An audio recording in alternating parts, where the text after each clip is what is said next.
இந்த வீடியோ வந்து ஸ்கிப் பண்ணாம பாருங்க, அப்பதான் நான் என்ன விஷயம் சொல்றேன்னு உங்களுக்கு புரிய வரும். Let's start the video with a positive mind. Welcome to the world of Brain Rot Mame. அனைவருக்கும் வணக்கம். நான் உங்கள் Arun Manoj Kumar and welcome to the world of brain rot மாமே.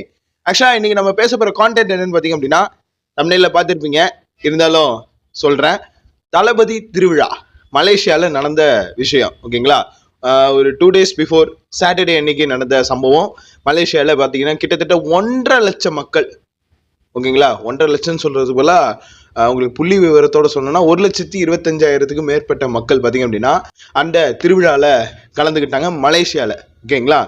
அண்ட் வந்து ஏன் இந்த ஜனநாயகன் ஆடியோ லான்ச்சை மலேசியாவில் நடத்துனாங்க அப்படின்னு பார்த்தீங்க அப்படின்னா, கரூர் இஷ்யூ உங்களுக்கு தெரியும். அதுக்கப்புறமா 2 அரசியல் மாநாடு, இந்த பொதுக்குழு இதெல்லாம் நடந்துச்சு, ஓகே ஃபைன். இருந்தாலும் ஏன் இது வந்து இங்கே ஸ்பெசிஃபிக்காக மலேசியாவில் நடத்தணும் அப்படின்னா ஒரு ரீசன். சினிமாவா, தமிழ் சினிமாவில் ஒரு தன்னிகர் அற்ற ஒரு இடத்தை பிடிச்சிருக்கிற நம்ம தளபதி விஜய் அவர்களுக்கு ஒரு சினிமா ஆக்டரா அவங்களுக்கு ஒரு பே ட்ரிபியூட் கொடுக்கணும்னு ஒரு சினிமாவில் இருக்கிற வட்டாரங்கள் எல்லாருமே சேர்ந்து அதை பிளான் பண்ணி அதில் பார்த்திங்க அப்படின்னா கரெக்டாக மலேசியாவில் எக்ஸிக்யூட் பண்ணியிருக்காங்க. பிகாஸ் ஆஃப் சில சினிமா ஸ்டார்ஸோடைய வேற ஒரு ஃபங்க்ஷன், ஓகேங்களா? அந்த ஃபங்க்ஷனுக்கு மோஸ்ட்லி சூஸ் பண்ணுற இடம் வந்து மலேசியா. ஏன்னா அங்கேயும் தமிழ் மக்கள், நம்மளுடைய மக்கள் வந்து அங்கேயும் இருக்கிறாங்க. அண்ட் வந்து அப்துல் மாலிக் அவர்கள் தெரியுமே, நம்ம எப்படி சொல்கிறது, மலேசியாவில் ஒரு பிக் ஷாட். அண்ட் வந்து ரீசெண்டாக கூட பார்த்திங்க அப்படின்னா சிலம்பரசன் சார் வந்து அவங்களுடைய நகைக்கடையை ஓப்பன் பண்ணி வச்சார் மலேசியாவில். அண்ட் பேரலாக ஏகே சாரை மீட் பண்ணார். இதெல்லாமே நமக்கு தெரியும். அண்ட் மலேசியாவில் வந்து அஜித் சார் ஆல்ரெடி இருக்காரு. ஸோ அஜித் சாரும் இந்த ஆடியோ லான்ச்சில் வருவார், இந்த தளபதி திருவிழாவில் வந்து மஜா பண்ணுவார்னு பார்த்தா வரல. ஜஸ்ட் ஒரு வாய்ஸ் நோட்டு மட்டும், ஒரு எப்படி சொல்கிறது, ஒரு ட்ரிபியூட் வீடியோ, ஹெச் வினோத் அவர்களுடைய ட்ரிபியூட் வீடியோவில் இருக்கிற வாய்ஸ் ஓவருக்கு வந்திருக்காப்புல, அவ்வளோதான். வாய்ஸ் ஓவர் கொடுத்துருக்காப்புல, அப்படிதான் நான் சொல்ல முடியும். என்னப்பா இந்த திருவிழா நடந்துச்சு அப்படின்னு கேட்டால், ஒரு வேர்ல்ட் ரெக்கார்ட், கிட்டத்தட்ட மலேசியா புக் ஆஃப் ரெக்கார்ட்ஸில் பார்த்திங்க அப்படின்னா இந்த ஆடியோ லான்ச்சோட இது வந்து பார்த்திங்க அப்படின்னா இடம்பெற்றிருக்கு. மலேசியாவில் போலீஸ் பாதுகாப்போட, ஓகேங்களா, 2 தலைவர்களுக்கு மட்டும்தான். இப்போ எப்படி சொல்கிறது, ஒன்று அமெரிக்கா அதிபர் டொனால்ட் ட்ரம்ப்புக்கும், 2வது இப்போ விஜய் அவர்களுக்கும் பார்த்திங்கன்னா பலத்த போலீஸ் பாதுகாப்புடன் அவங்களுடைய அப்துல் மாலிக் அவர்களுடைய இடத்துலையே ஒரு மிகப்பெரிய ஒரு பே ட்ரிபியூட் கொடுத்துருக்குறாங்க. அண்ட் வந்து இதில் வந்து நாஸ்டாலஜிக்கலான மூமெண்ட்ஸ் எல்லாத்தையுமே பார்த்திங்கன்னா ரீக்ரியேட் பண்ணியிருக்கிறாங்க. And almost the top dancers எல்லாருமே பார்த்திங்க அப்படின்னா விஜய் அவர்களுக்கு டைரக்டாகவே கொரியோகிராஃப் பண்ணியிருந்தாங்க. ஐ மீன் எப்படி சொல்கிறது, விஜய்க்கு கொரியோகிராஃப் பண்ண மாஸ்டர்ஸ் பார்த்திங்க அப்படின்னா டான்ஸ் மாஸ்டர்ஸ் எல்லாருமே அந்த ஷோவில் கலந்துக்கிட்டாங்க. இதில் வந்து ஹோஸ்டர்ஸ் ஆங்கரிங் பண்ணுற 4 பேர் யார் யார் அப்படின்னா, ஃபர்ஸ்ட் செக்மெண்ட் தளபதி திருவிழா, அந்த செக்மெண்ட்டுக்கு பார்த்திங்க அப்படின்னா ரியோ அண்ட் அஞ்சனா அவங்க வந்து பார்த்திங்க அப்படின்னா ஆங்கர் பண்ணியிருந்தாங்க. And second segment Jana Nayagan audio launch, இதுக்கு பார்த்திங்க அப்படின்னா மிர்ச்சி விஜய் அவர்களும் ரம்யா அவர்களும் பார்த்திங்க அப்படின்னா அவங்க ஒரு ஆடியோ லான்ச்சுக்கு அவங்க ஹோஸ்ட் பண்ணியிருந்தாங்க. ஃபர்ஸ்ட் வந்து பார்த்திங்க அப்படின்னா பாடல்கள், இன்ஃபேக்ட் அவங்களுடைய அம்மாவே இது ஒரு கிரேட் சிங்கர்ஸ். ஸோ அவங்க வந்து ஒரு பே ட்ரிபியூட் கொடுக்குற மாதிரி அந்த கொடம்பக்க ஏரியா அந்த பாடல் இருக்கு இல்லைங்களா, அந்த பாடல் பாடும் பொழுது பார்த்திங்கன்னா போகிற போக்கிலே அது ஒரு லைனும் வருங்க. அந்த லைன் வந்து அவங்க பாடும் பொழுது ரசிகர்கள் ஆரவாரத்தின் உச்சத்தில் இருந்தாங்க. அண்ட் வந்து அதுக்கப்புறம் வந்து ஒரு சில பாடல்கள் அண்ட் வந்து நம்ம அந்த ஜனநாயகன் படத்தில் நடிச்சிருக்கிற மமிதா பைஜு அவர்கள் வந்து ஒரு டான்ஸ் ஒன்று பண்ணியிருந்தாங்க. எல்லாமே ஆல்மோஸ்ட் ஆஃப் ஃபைன். நிறைய காஸ்ட் அண்ட் க்ரூ மெம்பர்ஸ் எல்லாருமே கலந்துக்கிட்டாங்க. அண்ட் இதில் ரொம்ப முக்கியமானது என்னென்னா, அட்லி அவர்கள், டைரக்டர் அட்லி அவர்கள் the king of copy cat. And அதே சமயத்தில் அந்த காப்பி கேட் ஸ்டோரியை வச்சு king of collections, mass collection சினிமாவில் அதிகமாக பார்த்திங்க அப்படின்னா ஹைபேட் டைரக்டராக இருக்கக்கூடிய அட்லி அவர்கள், நெல்சன் திலீப் குமார் அண்ட் லோகேஷ் கனகராஜ் 3 பேருமே வந்து பார்த்திங்க அப்படின்னா தளபதி பாய்ஸ் அப்படிங்கிற ஹேஷ்டேக்கோட 3 பேருமே அந்த இடத்துல கலந்துக்கிட்டாங்க. அண்ட் இதில் ஹைலைட்டான இன்னொரு விஷயம் சொல்கிறேன், அந்த 3 பேருமே இப்போ கரண்ட்டில் படம் பண்ணிட்டு இருக்கிறது யாரோட ப்ரொடக்ஷன் ஹவுஸ்லன்னு பார்த்தீங்க அப்படின்னா சன் பிக்சர்ஸோடது. சன் பிக்சர்ஸ் யாரோடது அப்படிங்கிறது உங்கள் எல்லாருக்குமே தெரியும். விஜய் அவர்கள் யாரை அதை எதிர்க்கிறா, விஜய் அவர்களை எதிர்க்கிறவங்க கூடயே படம் டைரக்ட் பண்ணிட்டு விஜய் அவர்களோட கடைசி ஒரு ப்ரே ட்ரிபியூட்ல வந்து நிக்கிறதுக்கு அந்த 3 பேருக்கும் பயங்கர கட்ஸ் வேணும். அந்த கட்ஸ் அவங்களுக்கு இருக்குங்கிறத இந்த இடத்துல நான் தெரிய வச்சுக்கிறேன்.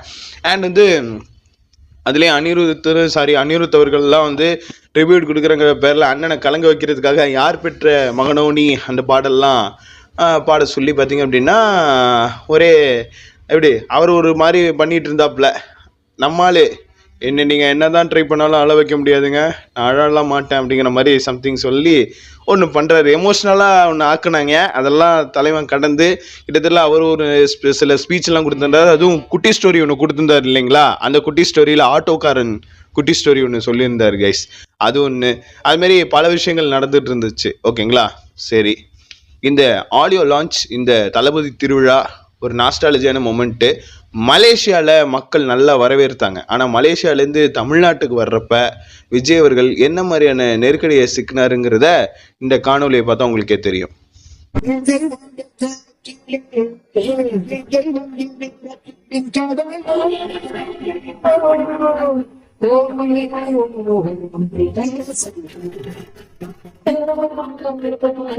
பாத்தீங்களா? இதுதான் ரீசன் ஏன் மலேசியாவில் நடத்துனாங்க, ஏன் இதை தமிழ்நாட்டில் நடத்தலை அப்படின்ட்டு. ஓகே, இப்போ இந்த அனிருத் மேலே எனக்கு செம காண்டு. அனிருத் 2 வருஷத்துக்கு முன்னாடி லியோ 2 ஓஎஸ்டி ரிலீஸ் பண்ணுறேன் 1 வருஷம் அப்படின்னு சொல்லி ஒன்று ரிலீஸ் பண்ணியா? சரி, ஜனநாயகன் ஆடியோ லான்ச்சுன்னு ஒன்று வச்சியே, ஆடியோ எங்கேயா? இந்த 3 சாங்கு அதான் யூடியூப்ல போட்டிய. ஆடியோ லான்ச்சுன்னு வச்சல, அந்த டைம்ல 2 சாங்கு ட்ராப் பண்ணியிருக்க வேண்டியதானே? எங்கேயா ஆடியோ எங்கேயா? ஆடியோவை காணுங்கயா, அங்கே ஆடியோ லான்ச் நடத்தினுங்கிற அப்படின்னு கேட்டா Z5ல January 4 அன்னைக்கு வருது. ஓகேங்களா? அந்த டைம்ல ஆடியோவும் வரணும். வரலன்னு வச்சுக்க மவனை இருக்கு உனக்கு கச்சேரி. அந்த அளவுக்கு கொலை வெறியில எல்லா சினிமா ரசிகர்களும் அனிருத் மேலே கொலை வெறியில் இருக்கிறாங்க. ஓகேங்களா? ஸோ அது ஒன்று. இந்த ட்ரைலரு டீசர்லாம் ரிலீஸ் பண்ணால் நல்லாயிருக்கும். அண்ட் ஹெச் வினோத் வந்து இன்னொரு விஷயம் சொல்லியிருந்தார். நீங்கள் ரீமேக் படம்னு சொன்னீங்க, பாதி ரீமேக்கு பாதி ஓன் க்ரியேட்டிவிட்டியாக இருக்கும், இல்லை இந்த படத்தை அச்சு காலி பண்ணலான்னு நினைக்கிற ஹேட்டர்ஸ்க்கு எல்லாருக்கும் ஒன்று சொல்லிக்கிறேன், ஐயா இது தளபதி படம், வந்து என்ஜாய் பண்ணுங்கள். நிறைய எக்ஸைட்டட் மொமெண்ட்ஸ் இருக்கும், நிறைய யோசிக்க வைக்கிற மொமெண்ட்ஸ் இருக்கும் அப்படின்னு நம்ம ஹெச் வினோத் வந்து ஒரு பூசி முழுகின பதில் தான் சொல்லியிருக்காரு. ஒழிஞ்சு இது அஃபீஷியல் பதிலாக சொல்லலை. Okay fine. மீதம் அந்த 4 மணி நேரம் அன்கட் ஷோ Z5ல வந்தால் நம்ம அதை வச்சு ஓவராலாக டைசெக்ட் பண்ணுவோம். ஓகேங்களா? அது வரைக்கும் இது சஸ்பென்ஸ்லேயே இருக்கட்டும். விஜய் சொன்னார் இல்லைங்களா, கூட்டணி பற்றி ஒரு சில கான்செப்ட்லாம் சொல்லியிருந்தார் இல்லைங்களா, அது மாதிரி நம்மளும் இந்த வீடியோ இந்த இடத்தோட நிறைவு பண்ணிக்கிறோம். ஸோ நன்றி, வணக்கம். கைஸ், எனக்கு ஒரு சின்ன கன்ஃபியூஷன். அதாவது என்னன்னா, விஜய் அவர்கள் வந்து ஸ்பீச் கொடுக்குறப்ப ஒரு விஷயம் வந்து சொல்லியிருந்தார். என்னன்னா, மலேசியானா ஃபர்ஸ்ட் முருகர் ஞாபகத்துக்கு வரும். அதுமாரி தமிழ் படங்கள்ல ஃபர்ஸ்ட் உடனடியாக வர்றதே பில்லா படம், அதாவது அஜித் சார் நடித்த பில்லா படம் தான் ஃபர்ஸ்ட் ஞாபகத்துக்கு வரும்னு சொல்லியிருந்தார் இல்லைங்களா. எனக்கு இப்போ என்ன தோணுதுன்னா, கபாலின்னு ஒரு படம் ரிலீஸ் ஆனது விஜய் அவர்களுக்கு தெரியாதா? ஏன் கபாலிங்கிற திரைப்படத்தை பற்றி, ரஜினிகாந்த் சார் பற்றி பேசலை அப்படிங்கிற ஒரு கேள்வி. ஏன்னா அவர் நாளைய தீர்ப்பு படம் நடிக்கிறதுக்கு ஊந்துகோலாக இருந்ததே அண்ணாமலை படத்தில் வர்ற அந்த அசோக் இந்த நாள் உன் கேலண்டரை குடிச்சிக்கோ அப்படிங்கிற டயலாக் அவங்க அப்பா கிட்ட பர்ஃபார்ம் பண்ணி காமிச்சதுக்கு அப்புறம் தான், பிகினிங் ஆஃப் ஸ்டேஜ். ஓகேங்களா? அதுக்கப்புறம் ஆரம்பிக்கும் பொழுது அப்புறம் வந்து ரஜினிக்கு நிகராக, ரஜினிக்கு அடுத்து விஜய் தான் அப்படிங்கிற ஸ்டாண்டர்டில் இருக்கிறப்ப கூட தலைவர் ஃபேனு, நான் வந்து என்றைக்குமே ரஜினி சார் ஃபேன்னு சொல்லிட்டு இருந்தார் இல்லைங்களா, அதை இந்த இடத்துல குறிப்பிட்டிருக்கலாமே அப்படிங்கிற ஒரு விஷயம் எனக்கு தென்பட்டுச்சு. அதே சமயத்தில் இந்த மீட்டிங்கில், இந்த ஆடியோ லான்ச் மீட்டில் பார்த்தீங்க அப்படின்னா, எப்படி சொல்கிறது, ஆண்ட்ரியா மேடம் வந்து பாட்டு பாடினாங்க. ஏன்னா அனிருத் அவர்கள் மியூசிக் டைரக்டராக இருக்கார். மாஸ்டரோட ஆடியோ லான்ச்சில் ஒரு நடிகையாக நடித்த ஆண்ட்ரியா அவர்கள் இந்த தளபதி திருவிழாவில் வந்தது ரொம்ப சந்தோஷமாக இருந்தது. அது பார்த்திங்க அப்படின்னா மாஸ்டர் ஆடியோ லான்ச்சில் வராமல் இருந்தாங்க, ஆனால் இங்கே வந்திருந்தாங்க. தனுஷ் சார் வந்து வந்திருந்திருக்கலாம், நம்ம சிலம்பரசன் சார் வந்திருக்கலாம், ஏன் அஜித் சார் அங்கே ரேசிங்கில் மலேசியாவில் இருக்கிறப்ப அவரும் ஜஸ்ட்டு தலையை காட்டிட்டு போயிருக்கலாம்.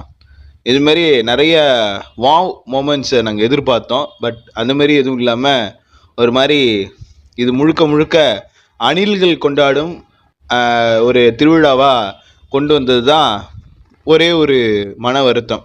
இது மொத்த சினிமா இருக்கிற பெரிய பெரிய நடிகர்கள் யாராவது இதில் ஒரு ஸ்பெஷல் கெஸ்ட்டாக வந்திருந்தா இன்னும் நல்லா இருந்திருக்கும்னு எனக்கு பர்சனலாக ஃபீல் ஆனிச்சு கைஸ். நம்ம சேனல் இது வரைக்கும் சப்ஸ்கிரைப் பண்ணாதவங்க சப்ஸ்கிரைப் பண்ணிடுங்க, பக்கத்தில் இருக்க பெல் பட்டனை கிளிக் பண்ணிடுங்க, அண்ட் முடிஞ்ச வரைக்கும் உங்கள் ஃப்ரெண்ட்ஸ் அண்ட் ஃபேமிலி மெம்பர்ஸ் எல்லாருக்குமே ஷேர் பண்ணிடுங்க. மீண்டும் அடுத்த ஒரு வீடியோவில் சந்திக்கும் வரை உங்களிடம் இருந்து விடைபெறுவது உங்கள் Arun Manoj Kumar brain rot AK. நன்றி, வணக்கம். Thanks for watching. See you on the next video.